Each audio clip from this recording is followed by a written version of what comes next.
Selamat pagi Bapak Ibu Saudara yang dikasih Tuhan. Shalom. Shalom. Shalom semuanya yang ada di rumah juga shalom. Saya percaya kita semua boleh bersuka cita dalam Tuhan pada pagi hari ini, datang dengan penuh kerinduan pada Tuhan. Haleluya. Haleluya. Mari kita siapkan hati saudara. Saudara yang di rumah kita, yuk kita berdoa, kita bersaat teduh sejenak, ucap syukur kepada Tuhan atas segala kebaikan dan penyertaan-Nya.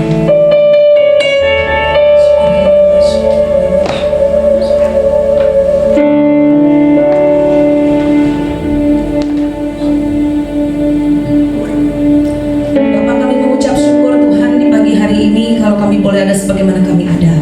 Semua sungguh hanya oleh karena kasih karunia-Mu, anugerah-Mu yang luar biasa bagi setiap kami.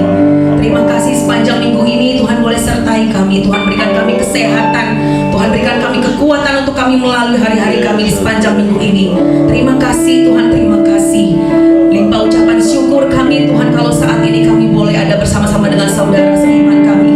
Kami mau datang, kami mau memuji dan menyembah Engkau di dalam roh dan kebenaran.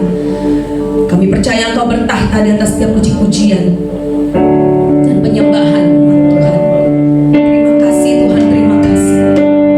Kami mengucap syukur Tuhan karena Engkau sungguh sangat baik bagi kami. Terima kasih untuk keluarga kami yang kami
segala perbuatan-Mu.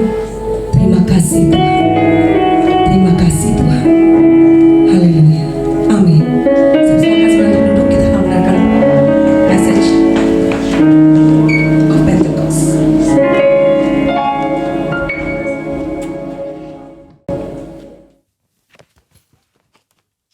Halo, Shalom semuanya. Di dalam Voice of Pentecost hari ini, kita akan membahas tujuan Allah memberi berkat. Kebanyakan orang Kristen kalau mendapat berkat akan mengucapkan haleluya. Tetapi ketika mendapatkan yang tidak enak, bisa mengucapkan, "Aduh, mengapa begini Tuhan?" Pertama-tama, kita harus mengerti terlebih dahulu arti dari berkat. Menurut Kamus Besar Bahasa Indonesia, berkat adalah karunia Tuhan yang membawa kebaikan dalam hidup manusia. Definisi ini menjelaskan bahwa berkat datang dari Tuhan untuk manusia. Di dalam Perjanjian Lama, berkat Tuhan digambarkan secara umum sebagai pemenuhan kebutuhan jasmani, seperti buah kandungan yang subur, hasil bumi dan hasil ternak yang berlimpah, usaha dan pekerjaan yang lancar, posisi dan tanggung jawab yang meningkat, juga area yang bertambah luas. Kitab Habakuk membuat pengertian yang lebih luas mengenai apa itu berkat. Berkat Tuhan yang ditekankan di dalam kitab Habakuk adalah mengenai keselamatan dan kekuatan yang Tuhan berikan walaupun ada di dalam keadaan yang tidak baik. Karena di tengah-tengah keadaan yang tidak sesuai dengan harapan manusia, Tuhan tetap menyelamatkan dan memberi kekuatan. Setelah mengetahui definisi berkat, kita akan mengerti tujuan dari suatu berkat. Yang pertama, berkat menyadarkan orang akan sang sumber berkat. Kita percaya Tuhan adalah satu-satunya pihak yang dapat membuat dan menciptakan berkat. Dan tidak ada satupun pihak lain yang dapat menciptakan berkat. Yakobus 1 ayat 17. Setiap pemberian yang baik dan setiap anugerah yang sempurna datangnya dari atas. Yang kedua, berkat membuktikan kedaulatan Tuhan. Sebagai sumber berkat, Tuhan adalah pihak yang dapat memutuskan dan menentukan kepada siapa berkat itu akan diberikan. Bilangan 23 ayat 20. Yang ketiga, berkat membuktikan pemeliharaan Tuhan. Tumbuhan dan hewan sebagai bahan makanan bagi manusia yang kita nikmati, dan hujan yang turun dari langit untuk memungkinkan hal tersebut tumbuh adalah hasil kemurahan Tuhan bagi pemeliharaan hidup seluruh umat manusia di muka bumi ini. Berkat menunjukkan dan membuktikan betapa baiknya Tuhan bagi umat manusia. Yang keempat, berkat Tuhanlah yang membedakan kehidupan orang benar dengan dunia. Hal yang membedakan antara orang yang bersungguh-sungguh beribadah kepada Tuhan dengan yang tidak adalah mereka akan menerima berkat kekuatan, pemeliharaan, dan keselamatan untuk mengatasi masalah. Maliaki 3 ayat 18, maka kamu akan melihat kembali perbedaan antara orang benar dan orang fasik, antara orang yang beribadah kepada Allah dan orang yang tidak beribadah kepadanya. Hal penting yang harus kita mengerti adalah, walaupun orang benar dapat menghadapi masalah, namun sikap orang benar dalam menghadapi masalah akan sangat berbeda dengan dunia. Hal ini karena Tuhan senantiasa memberi damai sejahtera dan kekuatan bagi orang-orang yang sungguh-sungguh beribadah kepadanya. Seperti yang tertulis di dalam Yohanes 14 ayat 27. Dan yang kelima, berkat Tuhan untuk menunjukkan kasih setia Tuhan. 2 Petrus 3 ayat 9 menulis, Tuhan tidak lalai menepati janjinya, sekalipun ada orang yang menganggapnya sebagai kelalaian, tetapi ia sabar terhadap kamu, karena ia menghendaki supaya jangan ada yang binasa, melainkan supaya semua orang berbalik dan bertobat. Kita yakin bahwa berkat dan pemeliharaan Tuhan membuktikan Ia adalah Allah yang setia, walaupun kita sebagai manusia terkadang tidak setia, namun Ia tidak pernah lalai menepati janji-janjinya. Yang keenam, berkat Tuhan menguji integritas kita. Mengutip kata-kata terkenal dari Robert Ingersoll, yaitu setiap manusia dapat tahan dalam keadaan yang tidak baik, namun hanya manusia hebat yang dapat bertahan di dalam kelimpahan.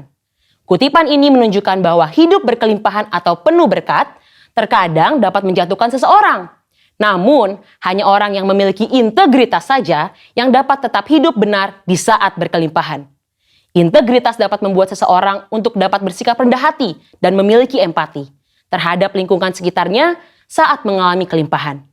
Selain itu, orang yang mempunyai integritas dapat menjaga hidupnya tetap benar, walaupun ia memiliki segala kemampuan dan kesempatan untuk berbuat apapun tanpa batasan. Dan yang terpenting, orang yang berintegritas hatinya tetap dapat percaya dan melekat kepada Tuhan, serta menaruh harapannya kepada Tuhan, walaupun ia memiliki segala yang ia butuhkan dan inginkan. Mari saudara, kita terus percaya bahwa berkat Tuhan yang kita nikmati bukan hanya sekedar pemenuhan jasmani saja, namun kekuatan dan damai sejahtera yang kita rasakan itu juga merupakan berkat Tuhan yang kita terima. Biarlah kita senantiasa terus sadar bahwa keberadaan kita bukan hasil kekuatan kita sendiri, namun merupakan berkat Tuhan bagi kita. Jangan kita fokus pada berkatnya, namun teruslah mendekat pada sumber berkatnya, yaitu Allah sendiri di dalam kehidupan kita. Saudara, untuk penjelasan lebih lengkapnya dari tim teologi kami, jangan lupa buka link yang ada di atas atau scan QR Code yang tersedia. Salam integritas, Tuhan Yesus memberkati.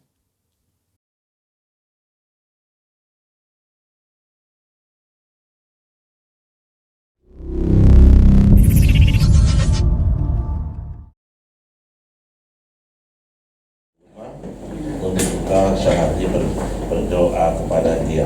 Bapa, kami mengucap syukur kalau hari ini kami senantiasa boleh menikmati segala berkat kemurahan kebaikan-Mu yang dimana mungkin tidak bisa diukur dengan uang, itu kesehatan, sukacita, damai sejahtera. Karena kami tahu kami tetap melekat kepadamu. Kalau hari ini kami mau belajar firman-Mu, kiranya urapi setiap kami Tuhan, urapi setiap kami. Dalam nama Yesus kami ucap syukur, kami siap menerima berkat daripada-Mu. Mari yang siap katakan amin. Ya, tadi konfirmasi dari firman Tuhan pagi hari ini yang kalau kita lihat sikap hidup di tengah badai. Ya, sikap hidup di tengah badai. Kita kan sedang memasuki badai COVID-19 yang belum tahu kapan selesainya, walaupun sudah divaksinasi, ya kan? Kalau kita baca di media-media atau koran-koran atau TV-TV yang terpapar oleh COVID-19 belum reda. Indonesia masih sehari-hariannya itu antara 4 sampai 5.000-6.000 yang terpapar. Jadi masih tinggi walaupun sudah masuki vaksinasi. Jadi ya jangan bereforia dulu kalau sudah vaksinasi. Boleh ini enggak, kita harus tetap protokol kesehatan, ya kan? Karena apalagi sudah keluar COVID-19 tipe yang baru yang lebih ganas lagi. Memang katanya konon tidak mematikan, tapi kalau orang yang sudah kena COVID apa sih dampaknya? Paru-parunya itu kena flek, ya putih semua, ya. Lah yang berbahaya kalau ada penyakit bawaan, itu yang bahaya. Paru-parunya itu yang dirusak, ya. Mungkin Bapak Ibu kayaknya saya sehat-sehat saja. Hati-hati. Manusia kalau paru-parunya rusak kira-kira bisa apa? Ya, nggak bisa diobati karena sudah cacat. Yang diserang sama COVID itu adalah paru-paru. Makanya banyak manula-manula lansia itu meninggal karena apa? Napasnya nggak bisa napas dengan baik. Makanya dikasih ventilator. Nah, pagi hari ini kita mau bicara dari Ibrani 12, 26 ayat 28. Bapak Ibu baca apa? Nanti baca di rumah. Saya mau katakan di sana, waktu itu suaranya mengguncangkan bumi, tetapi sekarang Ia memberikan janjinya. Satu kali lagi aku akan mengguncangkan bukan bumi saja, melainkan langit juga. Jadi ayat 28 saya lompat. Jadi karena kita menerima kerajaan yang tidak terguncangkan, marilah kita mengucap syukur dan beribadah kepada Allah menurut cara yang berkenan kepadanya dengan hormat dan takut. Nah, jadi kalau kita menerima kerajaan yang tidak tergoncangkan, ya makanya kita sering atau kita baca itu kan menghafalkan Mazmur 91, ya dikatakan 1.000 rebah di sisiku, 10.000 di sebelah kananku, tetapi aku melihatnya saja. Wow. Nah, orang yang mengalami berkat-berkat seperti ini yang bagaimana? Apakah orang yang mengaku aku orang Kristen, Dibuktikan dari mana? Oh KTP, oh mungkin surat baptisan, mungkin KKJ, oh ikut kom 100, 200, 300. Bagus itu, tapi tidak cukup. Kan begitu? Ya, lah terus bagaimana Pak? Nah, mari nanti kita belajar firman Tuhan. Kalau Anda sudah menerima kerajaan yang tidak terguncangkan, ya, jangan sampai kita keluar dari kerajaan yang tidak terguncangkan itu. Oleh karena apa? Mungkin kalau Anda dan saya tahu main catur, kenapa ada blunder? Blunder itu dikerjakan oleh siapa? Oleh siapa?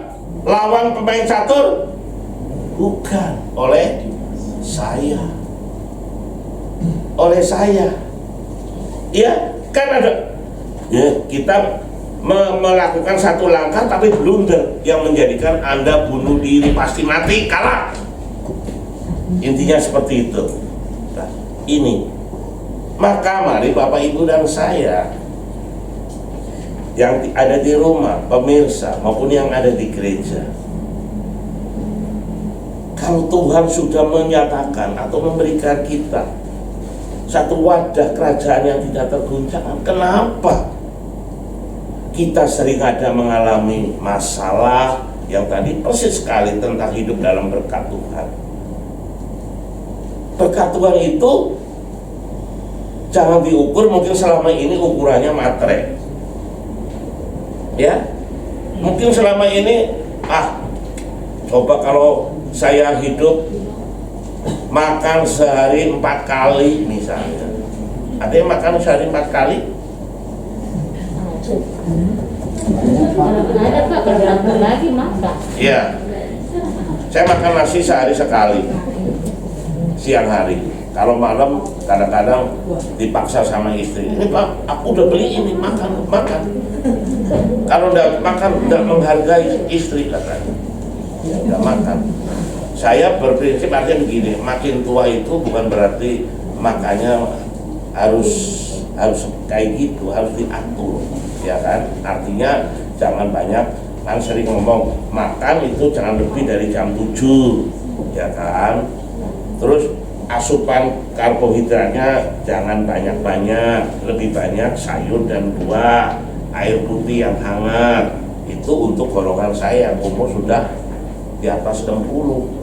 Di sini ada sama dengan saya masuk 65. Oh tuh, ya kan? Nah, kalau mau sehat jasmani rohani, ya seperti itu. Jasmani oke, kita dapatkan dengan cara-cara ini, tapi kerohanian bagaimana? Ya, nah tadi Yakobus 1 ayat 17, setiap pemberian yang baik dan setiap anugerah yang sempurna datangnya dari atas. Nah, mungkin Bapak Ibu sekalian punya pengertian, iya Pak, saya mau juga hidup yang nyaman. Nah, mungkin Bapak Ibu bisa punya pemikiran begini, saya aja masih ngontrak, ya kan? Bulan depan masih bisa bayar kontrakan, enggak. Lah, sekarang bagaimana hidup Anda? Karena semua kehidupan kita diatur dari yang atas, ya kan? Jangan sampai Anda melakukan langkah blunder yang tadi saya katakan. Tuhan sudah berkata, engkau sudah tinggal di dalam kerajaan yang tidak terguncangkan. Tapi ada caranya yang sedih kanan, ya, dimana kamu harus mengucap syukur dan beribadah kepada Allah menurut cara yang berkenan. Nah ini konteksnya di sini. Anda mengucap syukur enggak? Kalau hari ini mungkin Anda mengalami sesuatu aniaya jangan dikosok-katakan, dipukuli, ditonjok. Enggak, aniaya berbicara masalah jiwa yang tidak nyaman. Mungkin Anda ibadah kok kayaknya badannya pegel-pegel, aduh nggak enak, ya. Terus apalagi aniaya berbicara apa? Ya mengalami mungkin PHK, pengurangan penghasilan. Lah, kalau kita sebagai orang yang beriman dan percaya kepada Tuhan, Tuhan turut bekerja dalam segala hal untuk mendatangkan kebaikan. Seperti yang tadi Yakobus 1 ayat 17, setiap pemberian yang baik dan setiap anugerah yang sempurna. Ukuran yang baik. Nah, sekarang bagaimana kita menafsirkan yang baik daripada Tuhan? Anda tahu bahwa yang baik dari Tuhan dari mana? Membawa sejahtera. Oh iya, good. Tapi bangsa Israel, kalau kita baca di dalam Ulangan 8 ya, kita sudah baca kitab 1 tahun sudah masukkan Ulangan 8 ya. Di ayat 2, ingatlah seluruh perjalanan yang kau lakukan atas kehendak Tuhan Allahmu di padang gurun selama 40 tahun ini dengan maksud merendahkan hatimu dan mencobai engkau untuk mengetahui apa yang ada dalam hatimu, yaitu apakah engkau berpegang pada perintahnya atau tidak. Jadi masalah bangsa Israel yang muter-muter 40 tahun itu, Tuhan punya maksud.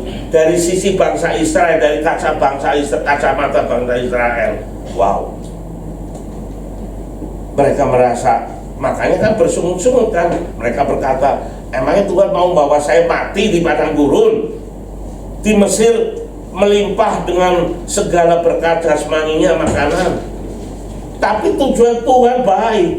Untuk apa? Mengetahui apakah engkau melakukan ketetapan-ketetapanku atau engkau tetap rendah hati. Nah, siapa yang tahu setiap kita rendah hati?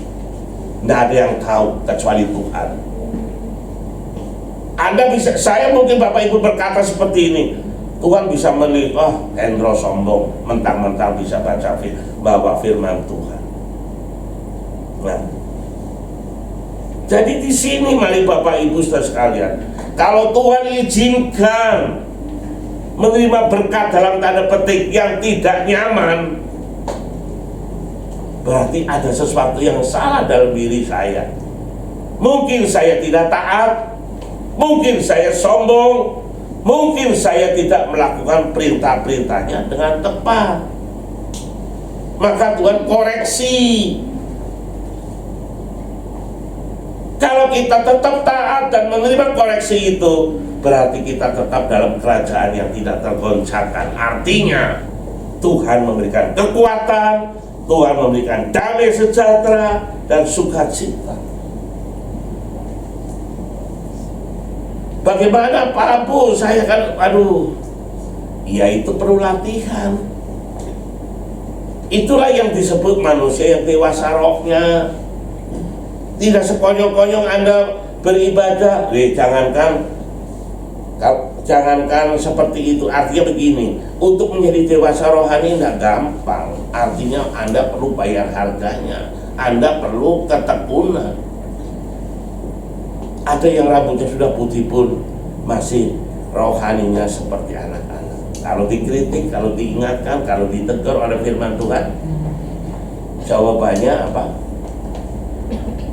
Ngelawan, memberontak, bersungut-sungut. Lah ini banyak yang terjadi kepada orang-orang yang tidak menjadi dewasa rohani.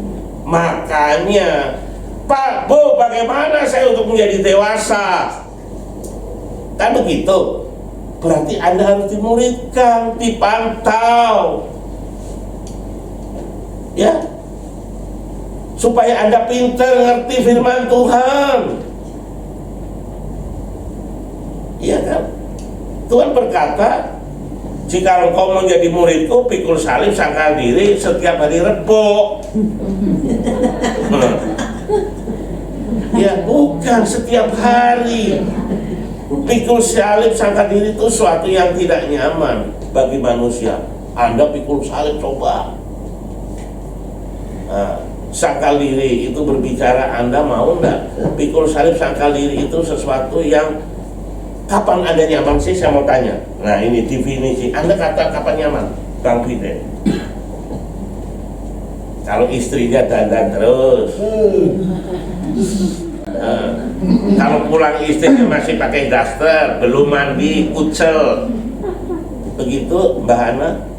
Terus Mbak Hana tanya, saya tanya sama istrinya, Mbak Hana, apa yang menjadikan damai sejahtera Anda? Kalau lihat Bang Fidel, kalau bawa duit, amplopnya tebal. Ya ini seumpama, ya kan. Itu pastilah. Ibu-ibu begitu kan? Ya. Iyalah. Dong istri saya kemarin, wah, duitnya habis nih. Lah, duit habis. Kita bilang, Saya tanya, buat apa Mi? Itu beli jok mobil. Memang mau jok mobilnya udah sobek? Belum sih, udah kucel. Mau tiap hari didudukin ya kucel. Ganti sekian juta. Bapak bayar separuh ya. Tuh. Ya kan? Baru mengalami sedikit aja sudah sedikit ada uring-uringan. Ya kan? Makanya kalau kita harus punya hikmat. Penting enggak sih jok kulit itu joknya diganti dengan kulit? Penting enggak? Ya kalau ada uang nggak masalah. Kalau nggak ada uang, ya udahlah. Ya kan? Itu. Tapi kadang-kadang kita masih dikuasai apa? Kedagingan. Harus hari ini pasang jok kulit. Kenapa? Ya saya mau. Loh kan? Saya mau minggu depan nih tunggu gajian. Nggak bisa sekarang. Tuh. Siapa yang ngomong hari ini? Siapa? Istri saya. Siapa yang nyuruh? Nggak ada. Ya istri saya maunya. Ya berarti kehendak bebasnya ini tidak bisa ditaklukkan. Coba kalau kita misalnya nih mau pasang jok kulit atau bayar uang sekolah, pilih mana? Harus dihadapkan dengan sesuatu yang prioritas. Oke lah kalau kita duitnya banyak, ya duitnya banyak nggak masalah lah. Tapi jangan sampai kita dikendalikan oleh, wah kalau uangnya kurang ngerongso mukanya kayak Pak Cipino, bersungun-sungun, kesel, aja ke gereja manas-manasan, melayani ogah-ogahan. Padahal firman Tuhan berkata, berkat dari Tuhanlah yang menjadikan engkau kaya. Susah payah tidak akan menambahkan kepadamu. Jadi artinya yang menjadi kunci untuk membuka berkat adalah datangnya dari Tuhan. Jadi kalau Anda dan saya bersikap hidup Anda menyenangkan Tuhan, wah ini anakku paling hebring nih, paling pintar, pandai, nurut, selalu menyenangkan aku. Kira-kira Bapak dunia aja kalau punya anak yang seperti ini, yang bisa mengambil hati orang tuanya. Pak Tanggang, dulu Devi waktu masih kecil menyenangkan bapaknya. memang wajahnya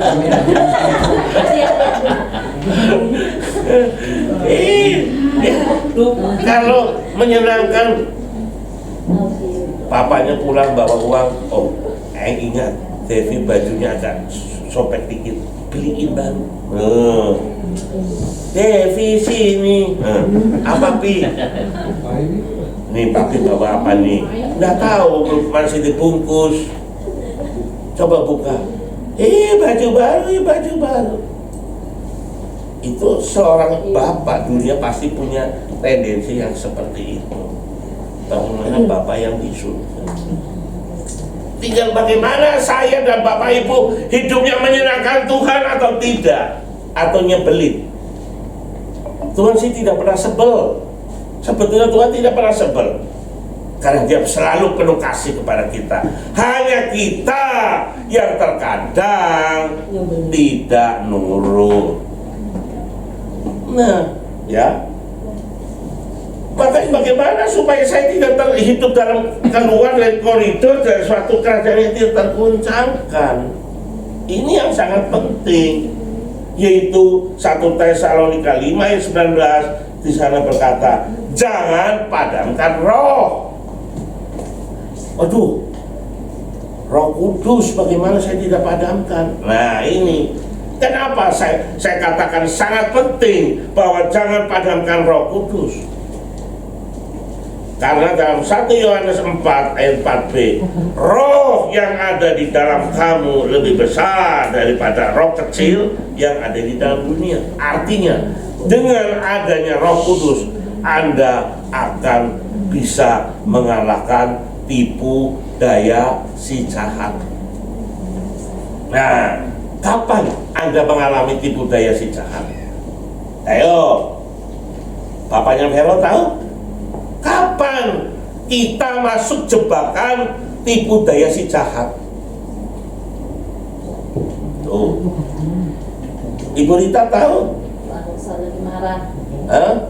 Saat lagi marah. Nah, 100. Siapa yang nyuruh marah? Bu Rita. Siapa yang nyuruh? Kenapa mesti harus marah? Itu. Kadang lihat Zeki lewat. Marah.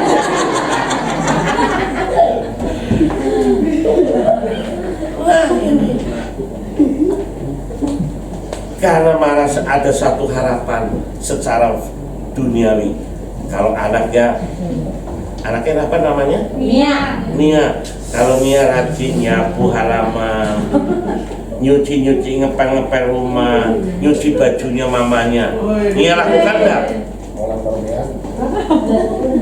Hah? Ngertika, bantu mamanya belanja, masak. Nah ini tanda-tandanya. Iya, main HP. Nah, kalau semua itu dipenuhi sebagai anak perempuan ya, pasti Mama Rita punya pengharapan kepada dia seperti itu. Kalau satu lakukan, hebat, iya kan? Tapi kalau jam masih main congklak, ya mungkin congklak itu zaman dulu main HP, TikTok ya. Nah, dipanggil Nia, 1, Nia, sampai mamanya lihat di mana ini anakku. Kira-kira suaranya kalau sudah seperti itu, kira-kira begitu ketemu Nia terus diciumi, dipuji, enggak, pasti keluar. Kamu udah gede, kenapa ndak mandiin adik kamu? Kenapa kamu ndak beresin? Mama kan kerja cari duit misalnya. Iya kan? Lah, kembali lagi. Ya, tadi dikatakan kalau marah oleh karena apa? Oleh karena marah, ya jelas pasti kehilangan damai sejahtera. Padahal Tuhan bilang tadi lagunya WL kita, gimana lagu? Tuhan girakanku ya. Dia girakanku. Dia ini kan Tuhan. Tuhan itu memberi kegirakan harusnya kepada Rita, kepada Ibu Rita, atau kepada kita semua. Tapi karena dia sudah emosi, tidak ada penguasaan diri, Roh Kudus sudah ingatkan, Bu Rita, tenang, ada berarti ada penguasaan diri. Tapi karena Roh Kudus sudah ada tapi tidak didengar, oleh karena kita masih penuh dengan ego. Berarti dengan kata lain, kita kena jebakan tipu muslimin.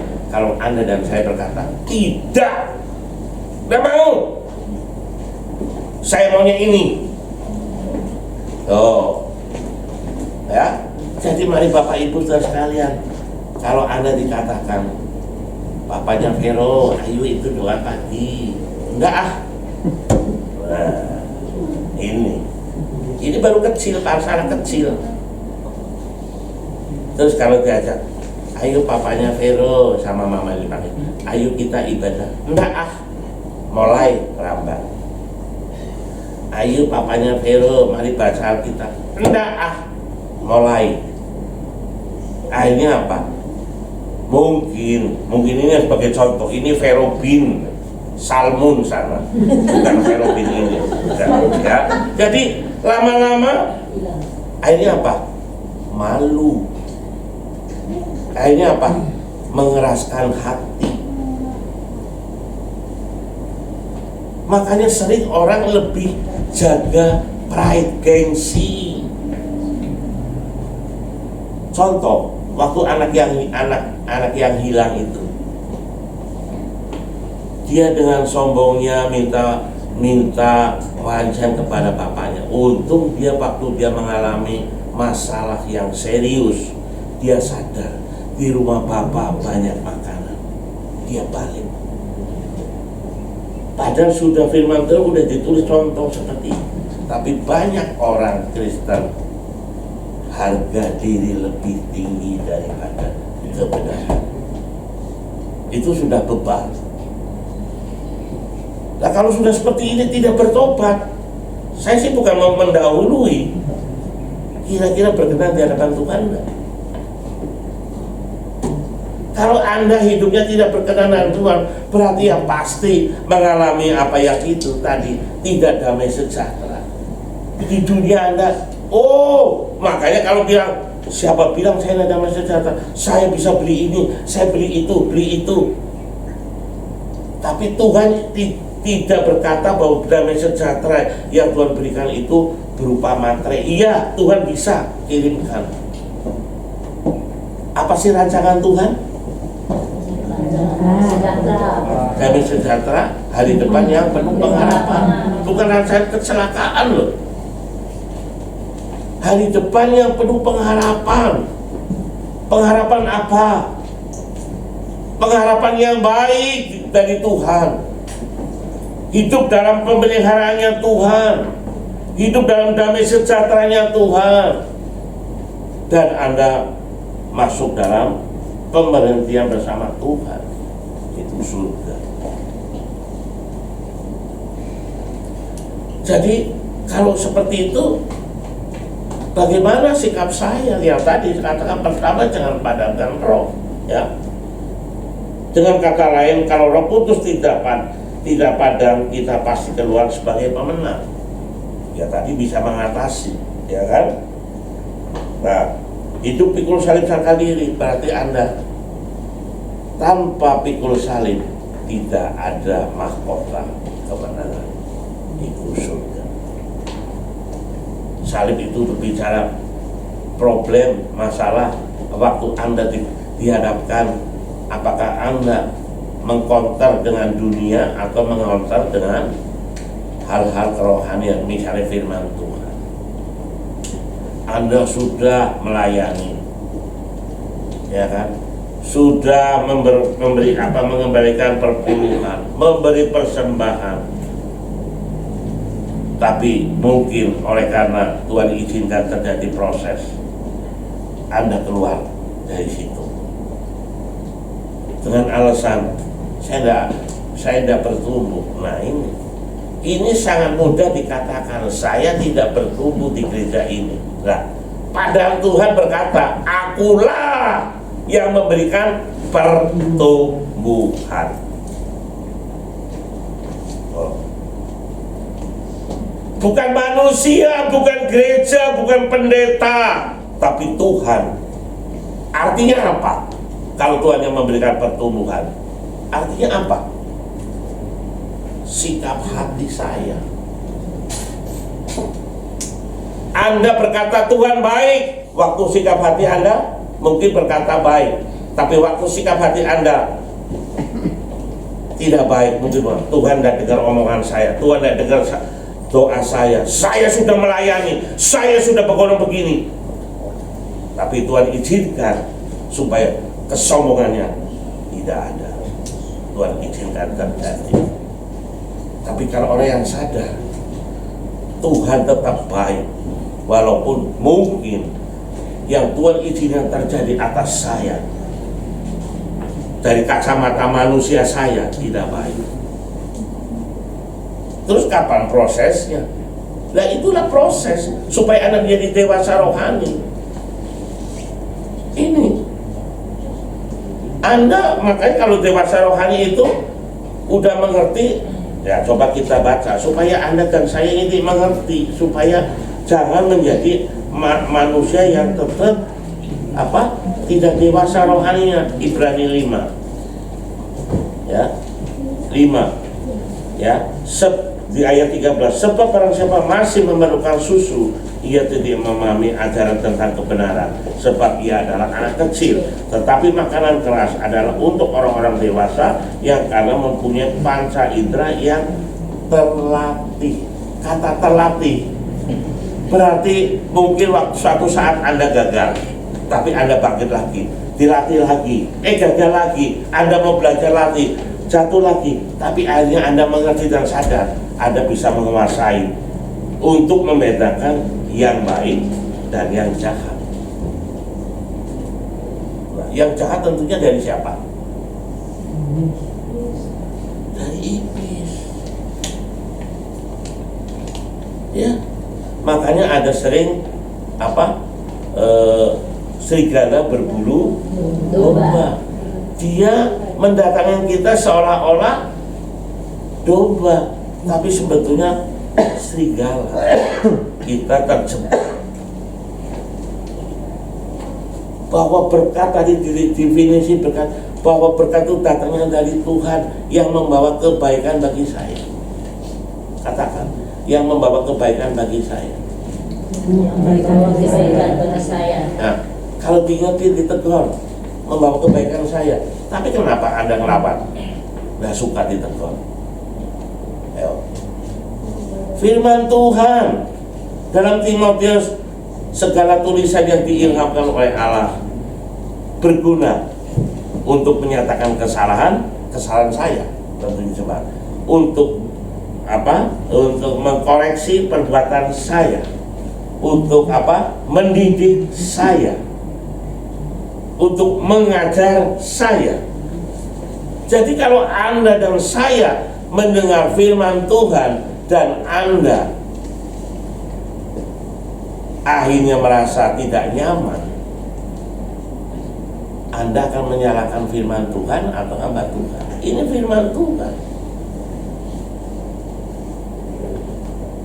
Ya, jadi kembali lagi, sebetulnya kalau Anda menjadi orang yang rendah hati, iya itu saya banget, saya tidak melakukan itu.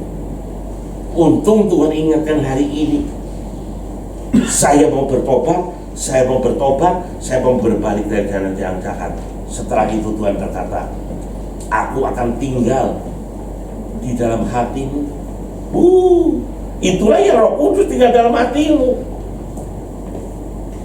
Jadi kalau orang berkata ya tidak taat, tapi berkata aku dipenuhi dengan Roh Kudus, itu bertentangan dengan firman Tuhan. Yeskel 36 ayat 26-27 sana dikatakan, aku akan memberikan hati yang lemah lembut, hati yang taat, dan menjauhkan daripadamu hati yang keras. Setelah itu Rohku akan tinggal kepadamu dan engkau akan mampu melakukan semua perintah-perintahku. Itu. Jadi kembali lagi, Anda kalau hatinya tetap keras, berarti ada roh, apa itu yang disebut roh keras? Baja kuning kali. Ya kan ada itu tulang besi otot kawat atau apa itu? Otot kawat tulang besi. Nah, itu kan hanya dalam dongeng. Ya, nah. Yang kedua, apa yang harus kita lakukan? Datang kepada Tuhan dengan kerinduan.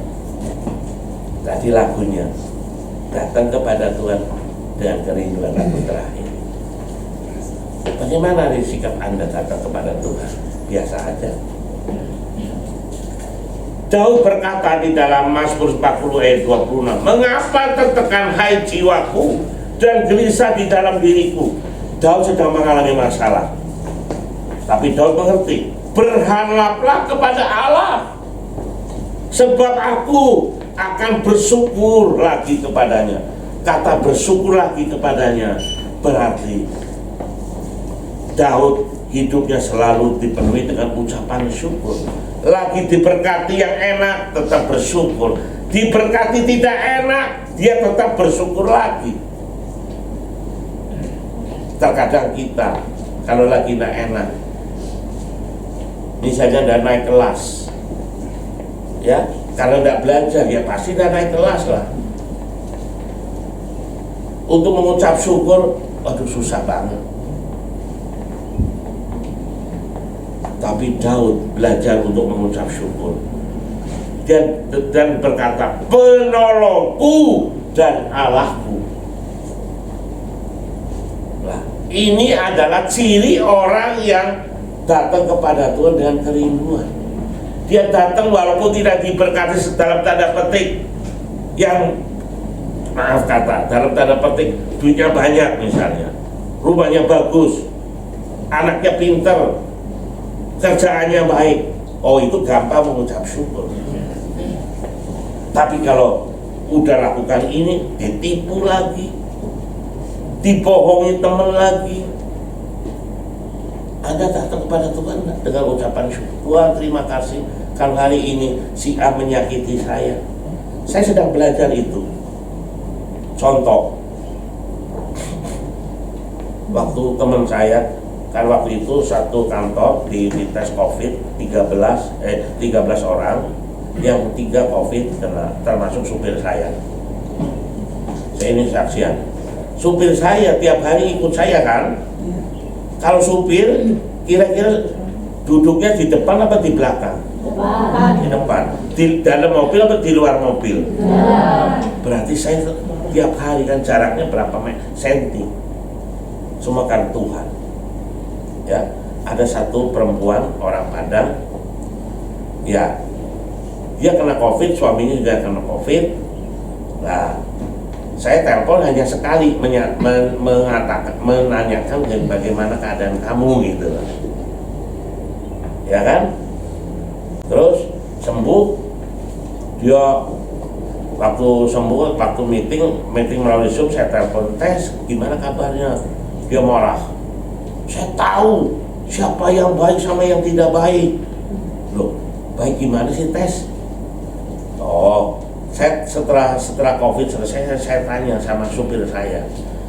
Dia merasa kalau kena COVID dijauh, istrinya aja anaknya dia merasa jiwanya, aduh, kalau kena COVID diungsikan, disisihkan, dia merasa merana. Tidak ada orang yang care, peduli. Jadi jiwanya kena hantaman, gitu loh. Lah, jadi lebih sensitif orang yang kena COVID karena kan orang pada cuek, nggak mau kan deketin, ya kan, apalagi mendatangin gitu loh. Lah cerita singkat begitu, marah istri saya sampai dia berperilaku seperti itu. Tapi saya tetap kan karena asisten saya tes. Tolong ya kerjakan ini ya, makasih, udah selesai, makasih ya. Selalu saya ucapkan dengan terima kasih ya. Saya tidak lawan dengan mengcounter yang ini gitu.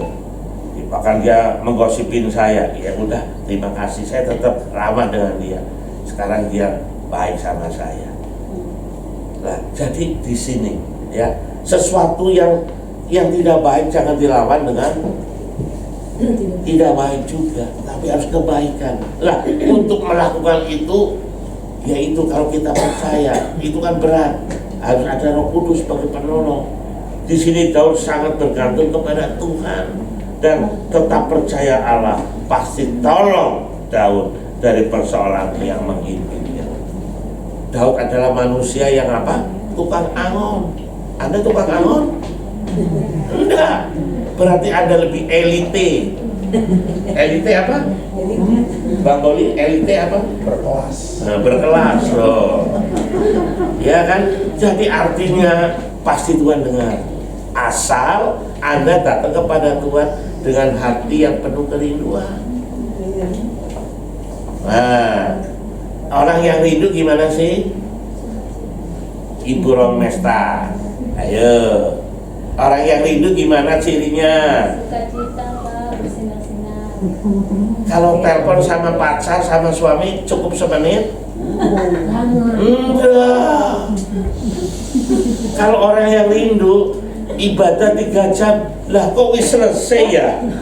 Kok baru 10 menit? Tapi orang yang tidak rindu ibadah 15 menit, pantatnya pasti panas. Sebentar keluar kamar mandi, padahal di kamar mandi ada. Masuk lagi, keluar lagi, kok udah selesai, udah doa berkah. Gitu. Jadi kalau orang yang rindu kepada Tuhan, kesukaannya hadirat Tuhan, kesukaannya baca firman Tuhan, kesukaannya jadi muridnya Tuhan. Artinya pokoknya kalau anda ketemu Tuhan gatel. Nah ini bagaimana untuk saya rindu sama Tuhan? Bagaimana keputusan saya? Kenapa Bang Boli milih Eva? Kok nggak milih yang lain? Yang rambutnya panjang? Ayo, saya mau tanya. Coba tanya Bang Boli lah. Ada saksinya. Kalau dia yang paling cakep, Pak. Loh, kacamatanya Boli mengatakan Eva paling cakep seluruh dunia ya. Iya. Oh, kan di situ. Jadi kita ini kalau Anda mau dipenuhi dengan kerinduan, berarti Anda harus memutuskan. Oh Tuhan baik. Anda mungkin dengar Tuhan baik, Tuhan baik, Tuhan menjanjikan saya diselamatkan ini. Wah berarti saya harus cinta Tuhan lebih sungguh-sungguh. Ya. Terus yang ketiga, hadirkan kerajaan Allah di dalam rumah kita. Itu Roma 14 ayat 17-19 ya. Hidup yang mengutamakan kebenaran, damai sejahtera dan sukacita oleh Roh Kudus dari sekedar soal makanan dan minuman. Bagi orang yang melayani Kristus memiliki gaya hidup di atas, maka ia berkenan kepada Allah dan dihormati oleh manusia. Jadi tipsnya lah supaya punya seperti ini. 1 Yohanes 2 ayat 19. Sebab jika mereka sungguh-sungguh termasuk pada kita, niscaya mereka tetap bersama-sama dengan kita. Tetapi hal ini terjadi supaya menjadi nyata bahwa tidak semua mereka yang sungguh-sungguh termasuk pada kita. Jadi kalau Anda bersungguh-sungguh tapi tetap bersama-sama, itulah untuk supaya Anda hidup di dalam mendatangkan kerajaan Allah. Artinya apa? Anda tetap walaupun diomelin, walaupun Anda dikritik, walaupun Anda mengalami mungkin dalam tanda petik kerugian, tapi Anda tetap bersama-sama. Tidak mudah pindah gereja, tidak mudah mengundurkan hari pelayanan. Ini yang harus Anda lakukan hari-hari ini, ya, supaya Anda bertumbuh, ya. Terus yang terakhir saya katakan di ayat 4, hidup di dalam kasih karunia. 1 Korintus 15 ayat 10. Ya. Aku bekerja lebih keras daripada mereka semua, tetapi bukannya aku, melainkan kasih karunia Allah yang menyertai aku. Ini kata Paulus. Makanya Paulus waktu melayani Tuhan mengalami kesengsaraan, mengalami deraan secara fisik. Nyesel enggak Paulus? Enggak nyesel. Bahkan dia sampai hayatnya, ya, sampai di akhir hayatnya dia mengalami sakit kulit yang tidak disembuhkan oleh Tuhan. tapi dia tetap melayani Tuhan dengan penuh antusias. Nah, bagaimana Anda? Nah, dilihat sedikit aja marah, udah undur, ditegur, mundur. Harusnya diapain? Kalau Anda ditegur, mundur, marah, mutung. Diingetin, mutung. Dicuekin, kok pendetanya nggak welcome, jadi maunya opo? Tuh, bingung kan? Bingung kan? Kok udah bingung Anda? Bingung lah. Coba punya suami, disediain masakan makanan, suaminya ngomel, masakan apa ini? Nggak disediakan masakan, suami pulang nggak disediain makanan, lu ngapain nih? Kira-kira istrinya geleng-geleng kepala enggak? Ya, lah ini kadang-kadang kita itu menjadikan diri, memposisikan diri ini susah artinya sebagai hamba Tuhan, sebagai gembala mau ngomong gimana sih? Diingetin katanya nyenggol, nggak diingetin katanya cuek. Terus gimana maunya? Ya, tapi mari Bapak Ibu Saudara sekalian, bahwa segala sesuatu itu mendatangkan kebaikan, iya dan amin. Kalau hari ini Anda mengalami aniaya jiwanya oleh karena perkataan orang, oh berarti saya memang masih sombong, oh berarti saya masih belum benar, oh mungkin saya tidak bisa melepaskan pengampunan, maka sering terjadi penulis. Hal di atas oleh karena apa? Paulus bisa mengalami seperti itu karena dia mengalami pengenalan kepada Tuhan yang benar, sehingga dia berkata dalam Filipi ayat 21, karena bagiku hidup adalah Kristus dan mati adalah keuntungan. Wow, luar biasa. Di ayat 7 pasal 3 ayat 7 dan 8, tetapi apa yang dahulu merupakan keuntungan bagiku sekarang kuanggap rugi karena Kristus. Bisa enggak? Kalau hari ini Anda, bukan berarti Anda akan meninggalkan rumah, membuang harta benda, enggak. Bukan artinya sekarang Anda mengikut Tuhan lebih sungguh-sungguh. Kalau dulu Anda datang kepada Tuhan, ya yang penting di gereja karena dijemput,